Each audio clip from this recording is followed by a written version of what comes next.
चुनावी मौसम में एक बार फिर सभी राजनीतिक दल अपनी जीत सुनिश्चित करने के लिए जनता से लुभावने वादे करने में जुटे हुए हैं। कांग्रेस ने तो अपना घोषणा पत्र भी जारी कर दिया है और इस बीच national sample survey of India NSSO की तरफ से पिछली सरकार में किसानों, उद्योगपतियों, महिलाओं की आय पर डेटा जारी किया गया है, जिससे हैरान करने वाले खुलासे हुए हैं और मोदी की गारंटी सवालों में आ गई है। देखिए ये रिपोर्ट। पीएम मोदी लोकसभा चुनाव में जनता के सामने बड़े बड़े वादे कर रहे हैं। बीजेपी इसे मोदी की गारंटी बता रही है। दावा कर रही है कि मोदी की गारंटी पूरी होने की 100% गारंटी होती है, लेकिन जो रिपोर्ट सामने आ रही है वो मोदी की गारंटी की पोल खुल रही है। मोदी राज में लोगों की जिंदगी बेहद मुश्किल हो गई है। इसी कड़ी में national sample survey of India NSSO ने पिछले 10 साल में समाज के अलग अलग वर्ग की आय में वृद्धि के आंकड़े जारी किए हैं।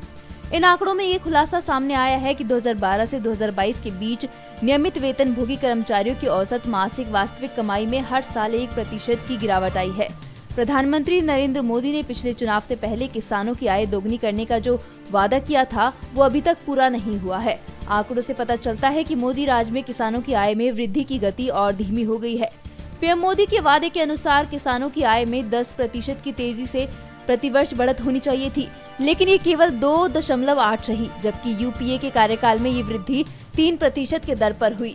तो वहीं अन्य रिपोर्ट में खुलासा हुआ है कि वेतनभोगी कर्मचारियों की आय में भी कमी आई है, लेकिन इसी दौरान भारत में अरबपतियों की संख्या बढ़ी है और उनकी आय में 40 से 60% तक की उछाल आई है।